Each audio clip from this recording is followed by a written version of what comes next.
Hi, thank you so much and finding time and joining with us for the F&B Talks by the Restaurant Times. I'm Nikunj from the Restaurant Times. Before we start, a very quick introduction of what F&B Talks is all about. Well, F&B Talks by the Restaurant Times is a knowledge series through which we are bringing together people who seek a deeper understanding of the worlds of restaurant. Our aim is to build a free knowledge base, a successful restaurant as well as a delivery business in 2021. Today, we have with us a very special guest, somebody who has made a mark in the hospitality industry like how. As we all know, hospitality success stories are often dominated by those who strongly associate themselves with the industry. However, Amit Bagga, with his roots in a family business of automobiles, is an exception. He has cemented his place one successful venture after one since 2010 through sheer business acumen and love for excellence. Today, he is the CEO and co founder of Daryaganj Hospitality, which owns the much loved brand Daryaganj by the inventors of butter chicken and dal makhni. People who are watching this series from Delhi would definitely know about what Daryaganj is all about. From a single store restaurant in April 2019, Daryaganj has grown to four outlets across top locations in Delhi NCR in just 1 year and is growing further. It has recovered from COVID 19 implications and has proven to be resilient in the modern age of restaurant businesses. International locations such as Sydney, Dubai, Toronto are already in plans of Daryaganj in 2021. Amit has been recognized as the fastest growing entrepreneur by leading publications in India, while the India Today group has featured him in the list of top 50 young leaders of Delhi in their Mail Today list. He has been awarded as the Entrepreneur of the Year for the F&B industry by Indian Achievers Forum. Also, all of Amit's ventures have won many prestigious awards. In the year 2021, Daryaganj won the Restaurant of the Year 2021 by Delhiites magazine. Welcome to F&B Talks, Amit. Thank you so much for joining us. Pleasure to be here. Thank you. Well, let's get going. We love to make this session as focused on getting as much insights as we can from you, Amit. So, our first question, Amit, I think is going to be something which we have already covered in your introduction. We know that you come from a family of business of automobiles. Now, what inspired you to actually take a jab at a restaurant industry or a restaurant focused business? When I was younger, I always, had this thing for hospitality. I used to appreciate all the best restaurants and hotels, but it was like everyone else does. But slowly, I realized that this is something which I really, like to do. And I realized this is something which I would enjoy doing because I started, you know, when I was younger, I started collecting articles about restaurants, hotels. I used to have a scrapbook of articles, of restaurants. This was about 20 years back. So that built up that interest in the industry, and in fact at that time it wasn't as big as it is now, the restaurant industry. Standalone restaurants were not very common that time. So I mean, I was in a family which was in the automobile business, and but I was not very much inclined towards that business, so I decided to get into restaurants about almost more than 10 11 years back. 11 years back I got into restaurants, where I started off with some as a partner in some brands with a friend of mine, and from there I started the journey of my restaurant career. Wonderful. And also, Amit, we know that, Daryaganj is, of course, a success story we have all known and we have all seen over these years. But you've also established and you started off a lot of other restaurant brands previously. And with your rich experience in this domain, what do you think are the biggest challenges currently that the industry is facing, especially after COVID, and you being somebody who is at the core and the center of the industry? What is your point of view about the market right now? Market has been very unpredictable in the last 1 year. When the COVID situation happened, the first lockdown happened, we were not doing any delivery business at that point of time. So when we shut down our restaurants, there was no business we had at that time, no revenue. But over a period of time, when we reopened our restaurants, we also started focusing on delivery more. In fact, two months back, in the month of March, we had almost reached 90% of our pre-COVID numbers. In fact, one or two restaurants which we opened had even exceeded the pre-COVID numbers. So, but March, but then suddenly the second wave comes in. So there is a lot of uncertainty. There's so you what the biggest challenge we are facing right now because of this scenario is, number one is your cash flows, because you have, we had a business where we get a lot of our raw material on credit, and then with our cash flows, we manage that. Suddenly, if your cash flow stops and your sales stop, you have to, pay up your working capital, which you're using. So that puts a little pressure if you're not planned and you've not, kept aside a backup for that. That's one big challenge which happens. And then there is also major challenges like your staff, employees. So if there is no business and there's no restaurant running, how do you pay their salaries? It becomes really tough, to a certain extent. To 1 or 2 months you can manage, but after that it becomes totally unviable. Everyone doesn't have that much of reserves lying in there, with them to cover up salary for months and months. But what we did, because we had the delivery open, so we had the advantage that we could run the restaurant. So it helped that now restarted delivery, and there was some operation, sales happening, so we could at least give employment to our staff. Most of our staff actually went back to the villages when the second lockdown happened, but the ones who remain in Delhi, we made sure they are getting their income. So that was very important. So Right. these mainly is the cash flows, then Right. your staff, and then there are other things like your relationship with your landlords, because when you there is rental deeds have to the rental deals have to be negotiated again. So these are the few challenges which we face in today's time in a COVID scenario like this. Hmm. Plus, there are many other smaller challenges as well, but these are the few big challenges which we face. Absolutely. You pointed out that deliveries became a key focus for Daryaganj as well.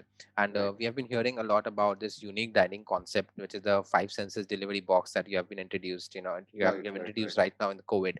Right. Tell us more about it, what went behind that idea, and how did that idea actually came up, and how did the execution happen so seamlessly? And today it's one of the most talked about experiences when it comes to delivery, Right. cuisines from fine dine like Daryaganj. So when the first lockdown happened, and that few months where we were just sitting at home and working from home, and working on our systems, procedures, developing strategies for the future. That is one day when I was sitting, and I was just sitting at home, and I ordered some food from one of my favorite restaurants, and I just realized that I never felt. I felt there was some change in the food, but but then uh, later on I evaluated that actually the food was the same.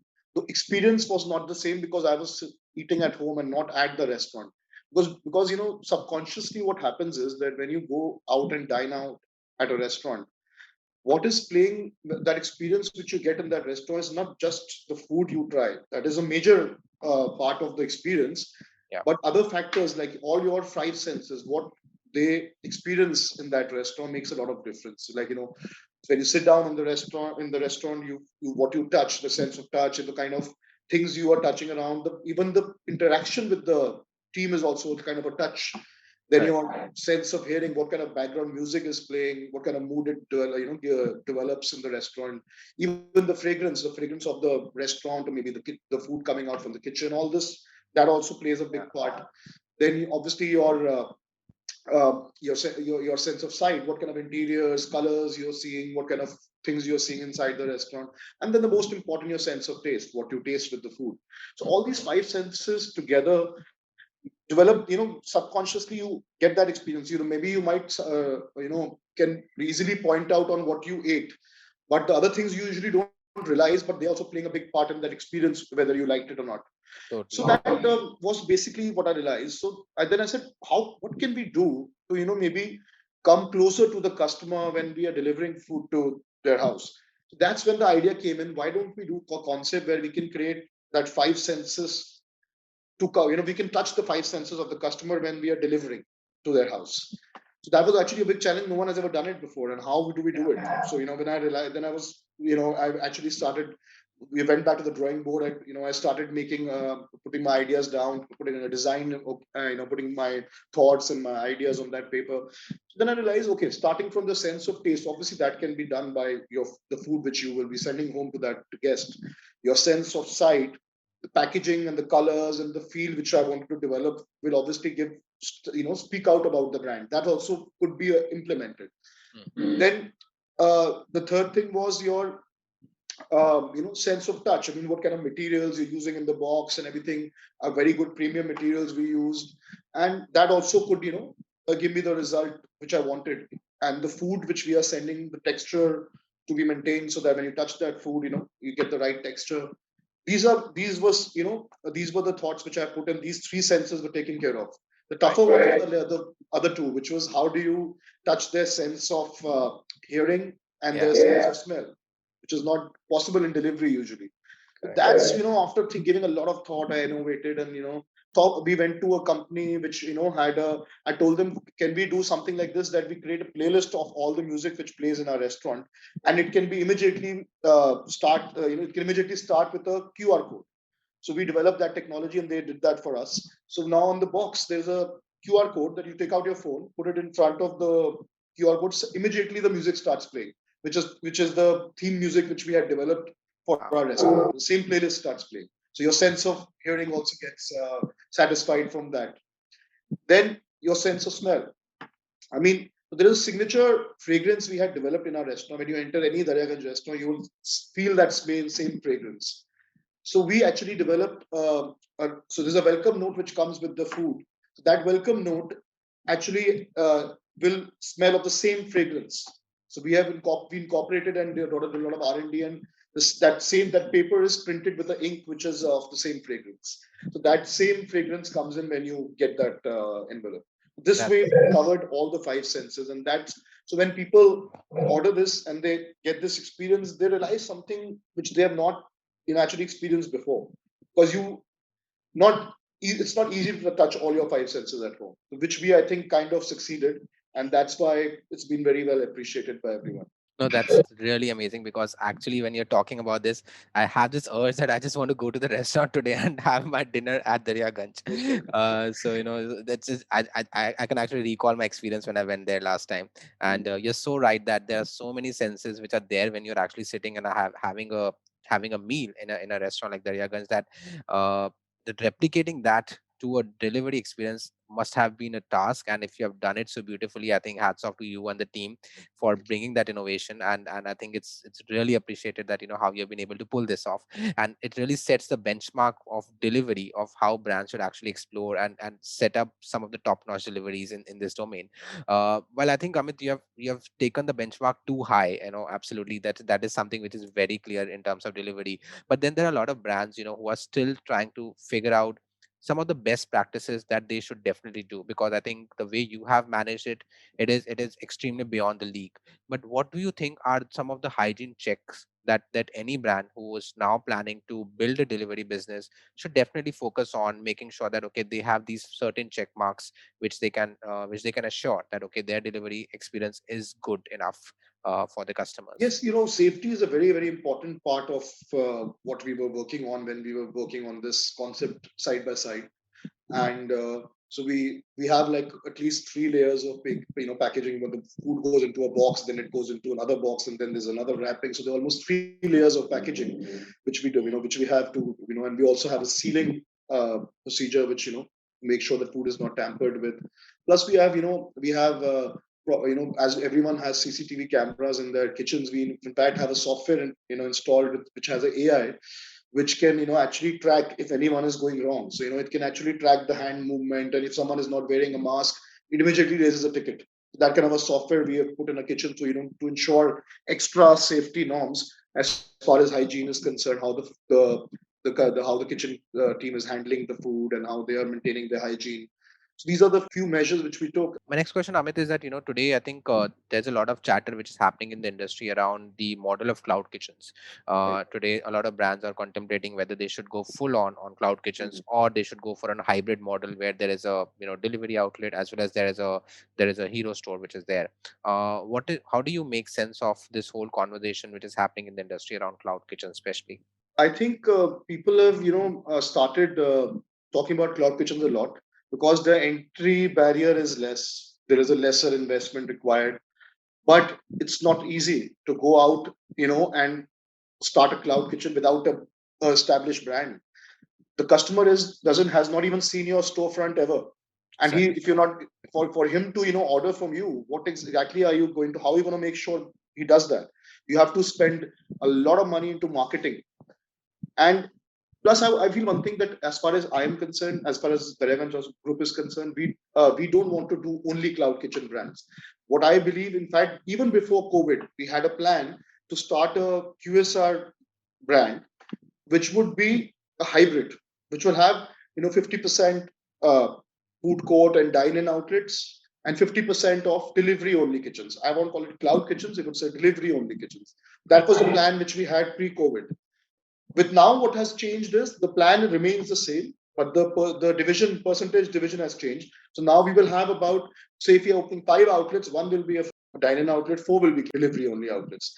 But today, in fact, what has happened is that we, as consumers, you actually concerned about the safety, like you just said, of your food, and if the food is being handled properly. So they want to go with brands which are established. How do you build that trust with the customer if they've actually at least heard about you or seen your physical outlet somewhere, so they know that, okay, we know what we're getting into or what we're getting, where we're ordering from. When it's a cloud kitchen where they've never heard of or they've never seen a physical outlet, it's not easy to build that trust with them. So in fact, and also now one more thing which has happened is a big shift has happened, that all the top brands, dine-in brands, have also started delivering. And so when the consumer is getting options from established brands to get food delivered to their house, they will not want to go for brands which are only cloud kitchens. So it's not a easy task. If you, I would always say that if you don't have established brand, or if you don't think cloud kitchen is like the next big thing, it's not. It's a toughest segment to get into. Those are some very valid points. I mean, thanks for that. Tell us about your expansion plan in 2021, 2022. We've heard that, Daryaganj, of course, is looking at expanding in other regions. So what does the roadmap look like? So we have 4 operational outlets right now: Aerocity, Connaught Place, Pacific Mall to Go Garden, and Ambience Mall Gurgaon. And our fifth one is opening very soon, in a month or so, which is DLF Mall Noida. And that will be our fifth Daraganj outlet. And we actually signed it during the COVID period only. So we are quite positive about the future.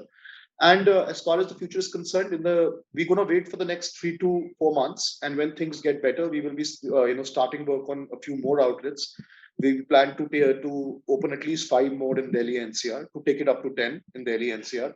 Plus, there are plans to actually get into the international market as well. We are looking at Canada and Australia as 2 markets where in the future we want to open our casual dining outlets as well. And apart from that, we are also looking at expansion in other states of India. But I think that could happen maybe late. The international expansion could happen earlier, because in these countries, Australia and Canada, things are much better now. Right. So we could have actually go in there first and then come back to India. Talking about technology, I think you have been focusing a lot on the tech side of businesses as well. And today, I think as you're expanding, the role of technology, I think, is going to be more imperative and more important for the business. Tell us about your involvement on the tech side of the business. What are the areas that you see technology has been able to improvise on, and are there areas of growth opportunities that you see that, okay, technology should be able to add more to it? So I very strongly believe that any business who doesn't adopt technology into their system will never survive. I feel in the future, any business will have to have technology as their backbone. So as far as our industry is concerned, so in fact, after COVID, we realize even more value of technology. Data analytics plays a big part in our business. Try to save costs by doing a lot of data analysis, like our inventory management software will tell us what is the pattern of consumption, and we accordingly do our purchases. And we have things which will not will have with the shelf life. I mean, there's a certain shelf life to all the raw materials, so we can order more intelligently, so that, to save wastage on. And then also, and so this is one part, and then there is a part where we also, when any customer who comes into our restaurant or orders, we have we also have the data which they provide to us, like what the number is, what their birthdays or anniversaries are. Also, we can also see what dishes they like the most, so we understand that customer behavior, and that ways we can customize things for them in the future, when our marketing team would make special offers according to their personal likings, or maybe send them an offer on their birthday or anniversary. So they will feel good about it, because they will have that personalized touch where a brand comes and and gives them a special offer on their special day. So these kind of things help us in getting a more customer loyalty as well. Apart from that, the technology is playing a big part in every single process now. In fact, we try to make sure that whatever process, it can be done with technology. We rather have that than having a manual intervention in that. Yeah. In our casual dining segment, there is going to be a lot of manual intervention for sure. The personalized service will never go, but we can manage things much better with technology. And technology is the future Perfect. for this restaurant industry. Great. I think technology is the future is the takeaway from this response that you gave to me. So this brings towards the end of the discussion. Amit, I think great, some really valuable and great insights that you have shared with us so far. So I have the rapid fire round kind of a section right now where I will just throw some questions to you rapidly, and whatever comes to your mind, you can just freely give your first thought to me on that.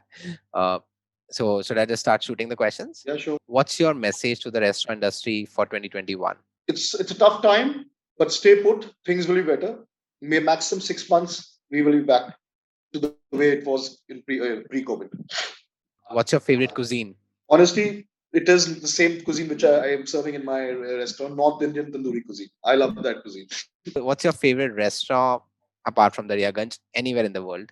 That's a tough one because there are many favorites I have. But if I would say, mm, Indian accent is one. I really like the concept and the food, the way what they've done with the Indian food. There, Indian accent is a very it's a personal favorite.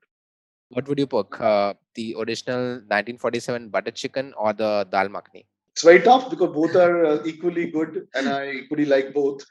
But I would say maybe I go for the dal makhani. Uh, and if you could eat one thing for the rest of your life, what would it be?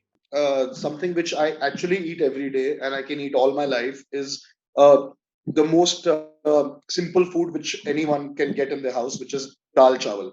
Rice and dal is what I like to eat, and that's the comfort food of India, and I can eat that every day, and actually do eat every day. And what's your favorite kitchen gadget? So the So gadget, which I would say my favorite gadget would be the oven, and great. the combi oven, I would say. And the combi one. All right. Yeah. Wonderful. So yeah, I think we've got to know some personal quick bites from you as well, and we've heard a lot of thoughts and ideas from you about how the restaurant industry is shaping in 2021 and what's the future going to look like. So thank you so much, Amit, for your time. This actually brings us towards the end of the conversation, and it was wonderful spending this time with you today. And I wish you all the best for the new outlets that are in store, as well as for international expansion. And we're just waiting for us to go back and hit the Daryaganj outlet in CP and spend some time with the family again once these things kind of settle Most down. welcome, and it was a pleasure being here. Thank you very much for having me.